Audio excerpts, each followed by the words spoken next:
இந்த அழகுக்காக வேண்டி சர்ஜரி பண்றது, இந்த அழக உடலை வச்சுக்கிறதுக்காக திருமணத்துக்கு இது நடக்குது. அது அவங்க ஒரு கருப்பு பிள்ளையா இருப்பாங்க. முதலாவது அல்லாஹ் நம்மளை இப்படி படைச்சிக்கிறான், இந்த நேரத்துல என்ன பிரச்சனை இருக்குது அப்படின்னு நினைக்கிறதுக்கு அவங்க தோணுது இல்லை. அப்படி இருக்கு அல்லாஹ் தாலா எனக்கு பொருத்தமானவனை தருவான், நான் தக்குவா உள்ளவனாகிறேன், நான் இறைச்சம் உள்ளவனாக மார்க்கத்தை, அவ்வளவுதான். அதுல யோசிக்கிறதுக்கு எதுவுமே இல்லை. இதன் காரணமாக என்ன செஞ்சுறாங்கடா, சில கெமிக்கல்கள் அத்தி இது சர்ஜரி எல்லாம் பண்ணி புல் நிறம் மாறிட்டு வெள்ளையா என்ன செஞ்சிடறாங்க, தங்களே மாத்திக்கிறாங்க. இது என்னென்ன பாதிப்புகளை பொறவு ஏற்படுத்தினோட வரலாறுலாம் நம்ம பார்க்கிறோம். வெயில போகக்கூடாது, அதுல போகக்கூடாது, இப்படி செய்யக்கூடாது, அதுக்கு பாதுகாப்பு இருக்கு, இந்த டெப்லெட் குடிக்கணும், என்ன செய்யணும் என்ற வாழ்க்கையை சிரமத்துக்குள்ள போடக்கூடிய அளவுல என்ன செஞ்சிடறாங்க, அவங்க மாறி விடுகிறார்கள். எனவே இந்த மாதிரியான மாற்றங்கள் உடல்ல சர்ஜரி செய்யறதாக இருந்தா அது மிக முக்கியமாக அடிப்படையான தேவையாக இருக்கணும். ஒருவருக்கு என்ன செய்யுது, அதாவது 6 விரல் இருக்குது, 6 விரல் இருக்கு. இந்த 6வது விரல் அவர் என்ன செய்யறாரு, ரிமூவ் பண்ணிக்கிறாரு, ஆபரேஷன் பண்ணி. பிழை இல்லை, என்றால் உடல்ல மேலதிகமான ஒரு கூறாக வந்தது, பிழை இல்லை. பல்லுல 32 பல்லுக்கு அந்த பின்னால என்ன செய்ய சில பற்கள் கொஞ்சம் வளரு, அவைகளை புடுங்கி அதை சரிப்படுத்தி கொள்றது பிழை இல்லை. பல்லு முன்னுக்கு வந்த மாதிரி அமைஞ்சிருக்கும், அதை ஆபரேஷன் பண்ணி என்ன உள்ளுக்கு அமைச்சுக்கிறது தவறு இல்லை. அதே போல உடல்ல உள்ள சில இப்படித்தான் அல்லாஹ் தஆலா அமைக்கக்கூடிய ஒரு அமைப்பு ஒன்று இருக்கு, அதுல விதிவிலக்கான அமைப்புல அது அமைஞ்சிருக்கும். அவைகளை மாற்றம் செய்து கொள்வது, உடல் அதுக்காக சர்ஜரி பண்ணி கொள்வது அழகுக்காக சர்ஜரி பண்ணி கொள்வதாக இருந்தாலும் நீங்க ஃபித்ரத்துல எந்த மாற்றமும் என்ன செய்யல. மனிதனுடைய அமைப்புக்கு, உங்களோட அமைப்புக்கு மாற்றம் செஞ்சுக்கிறீங்க, மனித சமுதாயத்தின் அமைப்புக்கு எந்த மாற்றமும் அதுல நீங்க செய்யவில்லை. அந்த மாற்றங்களை செய்யறது பிழை அல்ல. அது அல்லாமல் அழகுக்காக உடல்ல இந்த மாதிரி சர்ஜரி பண்றது என்பது ஹராம், மார்க்க ரீதியாக அது தடை செய்யப்பட்ட உண்டு என்பதுல அதாவது சந்தேகமே இல்லை. இந்த அழகுக்காக இந்த மாதிரி செய்யக்கூடிய இது இதுல சந்தேகம் இருக்குது. நிறையவே என்ன செய்து இன்றைக்கு நடக்கக்கூடிய ஒரு காரியமாக நாம் என்ன செய்யறோம் பார்க்கிறோம்.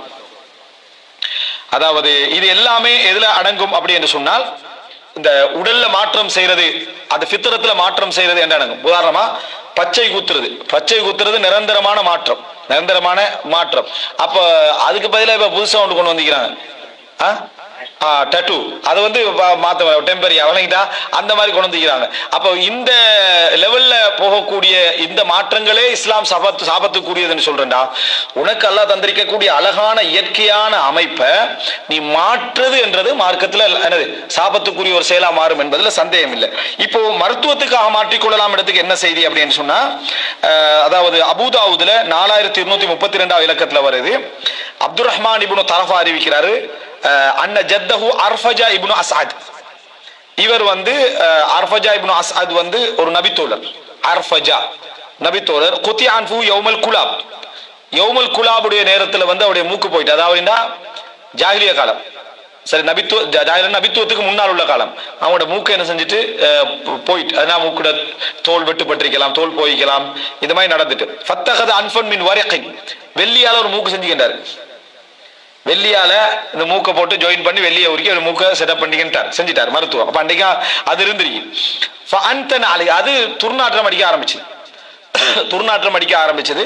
ஃபஅமரஹு நபி ஸல்லல்லாஹு அலைஹி வஸல்லம் ஃபத்தஹது அன்ஃபம் மின் ذهب, கோல்டால அப்புறம் செஞ்சாரு, அதாவது மூக்கை போட்டுக்கின்றார், கோல்டால மூக்கொண்டு செஞ்சுக்கின்றார் என்ற செய்தி இந்த செய்தி அபூதாவுதுல 4232 இலக்கத்துல என்ன செய்தி, அர்ஃபஜா இப்னு அஸ்அதுடைய செய்தி வருது. அப்போ இதுதான் ஆதாரம். நம்ம தங்க பல்லுகள் ஆயிக்கலாம், மருத்துவமா இதுக்காக போடல. இப்ப ஏற்கனவே ரசூலுல்லாஹ் பட்டுக்கு கூட என்ன செஞ்சுக்கிறாங்க, அதை சொல்லிக்கிறாங்கடா, இது ஒரு ஆதாரம் நம்ம இந்த மாதிரியான கட்டங்கள்ல மருத்துவத்துக்காக இந்த மாற்றங்களை நம்ம செய்து கொள்ளலாம் அப்படின்னு சொல்லி. மற்றபடி அதாவது வேறு விஷயம், உதாரணமா இதுல சில இதை சொல்றாங்க, களவெடுத்து கையை வெட்டிட்டாங்கன்னு வைங்களேன், இப்ப இந்த கையை ஆபரேஷன் பண்ணி ஜாயின் பண்ணலாமா? களவெடுத்து கை வெட்டிட்டாச்சு, உடனே எடுத்து என்ன அடுத்தது ஜாயின் பண்ணலாமா அப்படி என்றதுல ஒரு என்ன, களவெடுத்து கை வெட்டிட்டாச்சு, கருத்து முரண்பாடு இருக்கு என்னன்னு சொல்லி. இதுல சரியான நிலைப்பாடு என்ன அப்படின்னு சொன்னா, தண்டனை கொடுக்கப்பட்டவர்கள் அதை செய்யக்கூடாது. தண்டனை செஞ்சாரு, தண்டனை கொடுத்தாங்க அரசாங்கம், அது அவங்க அந்த வேலையில் ஈடுபட, என்ன தண்டனை கொடுக்கிற மட்டும்தான் அவர்களுடைய வேலை. மற்றபடி வெட்டப்பட்ட ஃபேமிலியில் உள்ளவர்கள், அந்த குடும்பத்தில் உள்ளவங்க உடனே அந்த கையெடுத்துட்டு அந்த வேலையெல்லாம் முடிச்சுட்டு உடனே கொண்டு போய் ஒரு மருத்துவரை வச்சு அதை தச்சு அதை ஜாயின் பண்ணிக்கல முடியுமான ஒரு வேலையை செஞ்சாங்கடா, தவறு என்ன செய்யலாது சொல்ல முடியாது. சரியா? இது ஒரு முக்கியமான அம்சம். அதே போல என்னது சில பரு இது போல அதிகமான மேலதிகமான அதாவது சதைகளாக வளரக்கூடியவைகள் இதுவைகளை ரிமூவ் பண்றது மார்க்க ரீதியா என்னது பிழை இல்லை. அது போல நான் சொன்ன மாதிரி மேலதிக உறுப்பு உண்ட என்னது அதாவது போறது பிழை இல்லை. அது போல ஏற்கனவே கட் பண்ணப்பட்ட ஒரு உறுப்பை ஜாயின் பண்ணி கொள்றது அதுல பிழை இல்லை. அது போல இலாஜு சிம்னால் முஃப்ரித்தா அளவு கடந்த கொழுப்புக்குதே அளவு கடந்த அந்த கொழுப்பை நீக்கி கொள்றதுக்காக வேண்டி நடக்கக்கூடிய ஆபரேஷன் வயிற்று ஆபரேஷன் அந்த இதில் எடுப்பாங்களே இதுவைகளை செய்யறது பிழை இல்லை. பாதிப்புகள் இல்லாமல் இருந்தால் அது பிழை இல்லை. அதே போல பற்கள் இல்லை என்பதற்காக பல்லு ஜாயின் பண்றது பிழை இல்லை. முடி நாட்டிக்குள்ள முடி இல்லை என்றதுக்காக முடி நாட்டுறது பிழை இல்லை. இது போன்றவைகளுக்கு செய்யலாமே தவிர மற்றபடி செய்யக்கூடிய அனைத்தும் என்ன அதாவது அழகுக்காக செய்யப்படக்கூடிய இந்த சத்திர சிகிச்சைகள் அனைத்துமே கூடாது, ஹராம், மார்க்கத்தில் தடை செய்யப்பட்ட ஒரு விஷயம் என்பதை நம்ம என்ன செய்யணும் புரிந்து கொள்ள வேண்டும். ஏன்னா திருமணத்துக்காகவே சர்ஜரிகள் என்ன செய்யுது இன்றைக்கு நிறையவே நடக்குது. அதை நம்ம அதாவது புரிந்து கொள்ள வேண்டும். அனைத்துமே என்னது அதாவது இயற்கையை மாற்றுதல் என்ற பகுதியில் என்ன செய்யும் அமையும். இதுதான் அலங்காரங்கள் சம்பந்தமான விஷயங்கள்ல. இதுல நம்ம எல்லாத்துக்கும் குர்ஆன் வசனம் எல்லாத்துக்கும் ஹதீஸ்கள் என்ற பகுதிகள் இந்த இடத்துல என்ன செய்யல சொல்லிருக்க. இது ஒரு இன்னொரு 2-2.5 மணி நேரம் போய்க்கும். சுருக்கமான சட்டங்கள் தான் இதுல என்ன தேவை. இதுல சில விஷயங்கள் என்ன செஞ்சிருக்கலாம் நமக்கு விடுபட்டிருக்கலாம். இது செய்யலாமா இது செய்யக்கூடாதான்னு சில பொழுதுகள் விடுபட்டிருக்கலாம். நிறைய கொமெண்ட்கள்லையும் கூட நிறைய கேள்விகளும் வந்திருக்குது. அவையெல்லாம் நம்ம தொகுத்தெடுத்து ஒரு கடைசி பகுதிகளை நம்ம சொல்லுவோம்னு சொல்லி இருக்கிறோம்.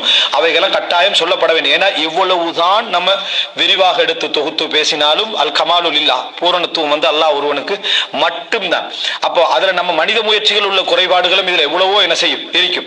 அப்ப அதுவும் இதுவும் சேர்ந்து பாத்தீங்கன்னு சொன்னா நிறைய நிரப்புறதுக்கு நம்ம கடைசி பகுதியில் நிறைய கேள்விகள் எல்லாம் என்ன செய்யலாம் வரலாம் இன்ஷா அல்லாஹ். அந்த நேரத்தில் இந்த அலங்காரங்கள் சம்பந்தமான விஷயங்கள் காண பதில் சொல்லப்படும். இடையில இல்லை, எல்லாமே கடைசி பகுதியாக தொகுத்து என்ன செய்யப்படும் சொல்லப்படும்.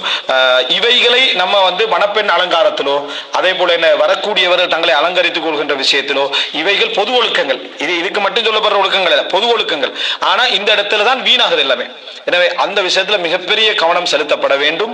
அந்த அடிப்படையில் நடக்கக்கூடிய திருமணத்துல தான் பரக்கத்திற்கு பெண்கள் அலங்காரம் என்று செய்யக்கூடியவர்களுக்குரிய விஷயத்துல அவங்க இதெல்லாம் கணக்கெடுக்கணும். இந்த அதாவது பியூட்டிஷியனா இருக்கிறாங்களே இந்த அழகு நிலையங்கள் வச்சு நடத்துறவங்க இதுல கவனம் செலுத்த வேண்டும். இந்த கவனம் செலுத்தி தான் நடத்தணும். இதுல இது மார்க்கத்துக்கு முறை நொட்டு முடி வைக்க கூடாது, மேக்கப்ல இந்த லெவலுக்கு போகக்கூடாது, இந்த மாதிரி ஐப்ரோ த்ரெட்னிங் செய்யக்கூடாது, அதே போல முடி விஷயத்துல எப்படி நடந்து கொள்ளணும், இதெல்லாம் உங்க கவனத்தில் சேர்த்து ஒரு அரைவாசி போயிடும். ஒரு அரைவாசி என்ன செய்யும் ஹலால் என்ற வட்டத்தில் என்ன செய்யும் அது நிற்கும். அப்போ அது பணத்துடைய பிரச்சனையும் அது ஆகிடும். ஆனா மார்க்க ரீதியா நீங்க இந்த எல்லைக்குள்ள செய்யலாம், செய்யக்கூடாதுன்றது இல்லை. அதே போல உடல் ரீதியாக சில இது செய்வாங்க, உடல் ரீதியாக சில வேலைகள் செய்வாங்க, அல்ல சில அசிங்கமான லெவலுக்கு என்ன செய்வாங்க போவாங்க. இவைகள் எல்லாம் ஹராமானவைகள்.